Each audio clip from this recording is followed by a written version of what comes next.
जब press conference हुई थी गवर्नमेंट की तरफ से, उसको मैं सुन रहा था कि जो कप सिरप जिसको लेके इशू बना हुआ था, एक पहली चीज़, बैन नहीं है, यहाँ पर लीगल है और दुकानों पे बिक रही है।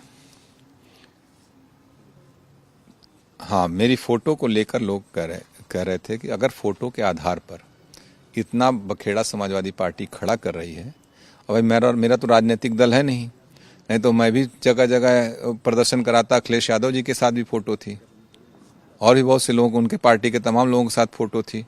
ज़्यादा फ़ोटो है, हमारे साथ तो चलो 3 लोगों की फ़ोटो है, 4 लोगों की फ़ोटो है, तो उससे ज़्यादा उन लोगों के साथ फ़ोटो हैं।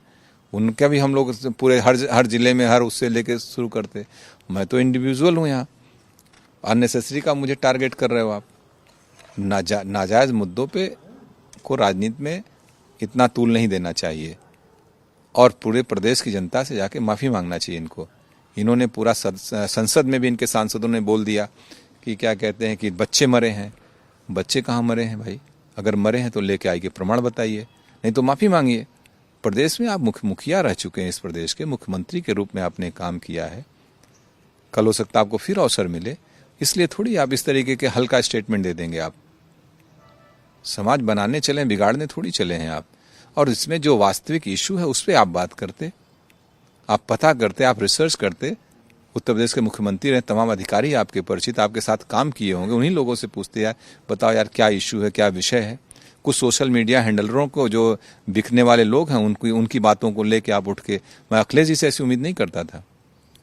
5 बार के सांसद रहे, बड़े नेता हैं वो, समाजवादी अपनी पार्टी के अध्यक्ष हैं, नए युग के नेता, पढ़ लिख के आए, ऑस्ट्रेलिया भी पढ़ के आए हैं। अच्छी बात करते तो मुझे अच्छा लगता। और इस विषय पे कॉम्प्रहेंसिव, इसको अगर कुछ गलत त्रुटियां हुई उसको सुधार की बात करते, वो रेगुलेटरी बनाने की बात करते, दवाइयां कैसे बिकें, कैसे, ताकि कोई ओवर स्टॉक ना कर सके, कोई लीगल ट्रेडिंग ना कर सके, कोई ओवर प्राइस ना ले सके। इस तरीके की बात के साथ उनको आना चाहिए था। हम इनसे उम्मीद करते थे इस तरीके की बातों के साथ आते। ये तो धनंजय सिंह को इंडिविजुअल आके टारगेट कर रहे हैं। अगर फोटो के आधार पे, आलोक से मैं कह रहा होता, मैं बचपन से उसको जानता हूँ, उसका बड़ा भाई मेरा दोस्त है, तो आज से नहीं, बहुत, मेरे मौसी का घर बगल में था, आना जाना था, तब से मैं उसको जान रहा हूँ। आज भी मेरा क्लोज डोर नेबर है, उसमें क्या दिक्कत है? अगर उसने कोई एजेंसी बना के काम किया, ट्रेड किया, कितने पैसे का ट्रेड किया होगा, तो सारी चीजें सामने आ जाएगी ना, वो ईडी जांच करेगी। लेकिन जो लोग एक नैरेटिव गढ़ के हमारी इमेज को मलाइन करने का प्रयास किया है, मैं उसलिए चाहता हूँ सीबीआई हो, इंटर स्टेट होने के नाते भी सीबीआई इसमें हो जाए तो ज्यादा अच्छा है। क्या वजह है क्योंकि आपको टारगेट किया गया? इससे पहले भी कई बार आपका नाम आ रहा है कि जब जस्टिस हो रहा है तो बुलडोजर जस्टिस नहीं, अखिलेश यादव जी के पास कोई मुद्दा नहीं है। देखिए, अखिलेश यादव जी के पास मुद्दा नहीं है। आज वो योगी जी को हम छत्री के रूप में देखते हैं और हम लोगों से जोड़ते हैं सजाती के रूप में। देखिए, वो पहली बात तो गेरुआ धारण कर ले, उनकी कोई जात नहीं है, वो समाज के लिए हैं। वो क्लैरिफिकेशन वो स्वयं दे चुके हैं। और दूसरी बात मैं बताऊं, अखिलेश जी जो है क्षत्रियों को हमेशा टारगेट करने का प्रयास करते रहे हैं। हमेशा जब होता है क्षत्रियों को टारगेट करेंगे। 2022 में इसी तरीके से उन्होंने किया था, आपको ख्याल होगा। तमाम जगहों पे जाके अलग अलग बयान दिए, जिसका खामियाजा उन्हें भुगतना पड़ा। सर चुनाव में, 22 के चुनाव में बुरी तरीके से पराजय हुई उनकी। फिर उनको यही खामियाजा भुगतना पड़ेगा 2027 के इलेक्शन में। जब आप मुद्दा विहीन राजनीति करोगे, मुद्दों की बात करो, आप दूसरों की कमियों को बहुत देख रहे हो। जब आप थे तो यूपी पब्लिक सर्विस कमीशन जैसी संस्था को आपने अनिल यादव कमीशन बना दिया था। उस समय के छात्र, 50 लाख छात्र अपियर होते हैं प्रत्येक वर्ष, प्रदेश के कोने कोने से आके लोग अपियर होते हैं। क्या गुजरती होगी? किसान अपने बच्चों को पढ़ने के लिए 2000-1500 रुपए दे के भेजता है पढ़ने के लिए इलाहाबाद में। किस तरीके से लोग डेलीगेसी में रह के पढ़ते हैं, छात्रावासों में रह के पढ़ते हैं, कितना संघर्ष करते हैं। 8-8, 10-10 साल, 12-12 साल का संघर्ष होता है उनका। आपने मारा नकल। हर जिले में ऐसे ऐसे कॉलेजेस को सेंटर बनाए आपने, जिन सेंटरों पे कभी बोर्ड के भी सेंटर नहीं बनते। तो आपने तो हर जिले में नकल माफिया पैदा किया। आपने हर जिले में एक मुन्ना भाई पैदा कर दिया, जो नकल करा के लोगों को पीसीएस बना दिए। तमाम लोग ऐसे पीसीएस बन गए को चपरासी बनने लायक भी नहीं थे। तो आप अपनी कार्यप्रणाली को भी ध्यान दीजिए, दूसरे के ऊपर। सर, अखिलेश यादव के अलावा गोसाईगंज भैया कहा और जौनपुर की कहें जो छवि उन्हीं के एजेंट हैं वो।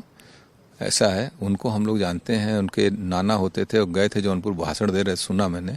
अपने नाना का नाम नहीं लिए, राजकेश्वर सिंह जी का, सांसद रहे, शरीफ और सज्जन व्यक्ति थे, घर से भगा दिए गए थे। इनके नाना मामा भगा दिए, इनसे रिश्ता नहीं रखते हैं इनकी काबिलियत की वजह से। अपने नाना का नाम नहीं लिए, दूसरे के बाप दादा का नाम ले रहे थे, अपने नाना का नाम नहीं लिए, जिसकी वजह से इनकी पहचान थी।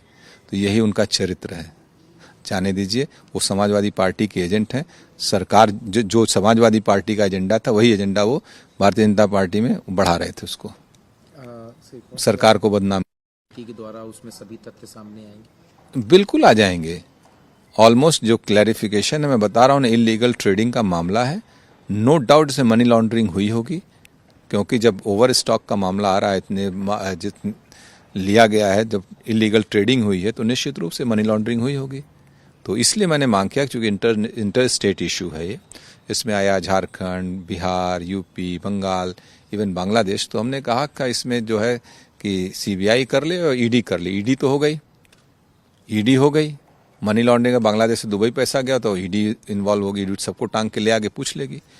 और जो नशीला पदार्थ इन्होंने एक बड़ी कंपनी के दवा को जिस तरीके से बदनाम किया, तो मैं उस समय चाहता था इसमें नारकोटिक्स भी जांच कर ले तो पता चल जाए, कम से कम इनका चेहरा सामने आना चाहिए समाजवादी पार्टी के लोगों का। प्रदेश की जनता को गुमराह करते हैं, ये हार की बौखलाहट है बिहार की, कुछ बचा नहीं था।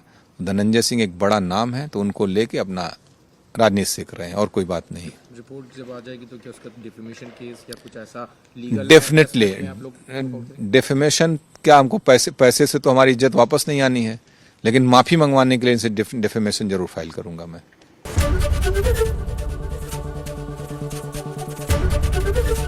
एबीपी गंगा, खबर आपकी, जुबान आपकी।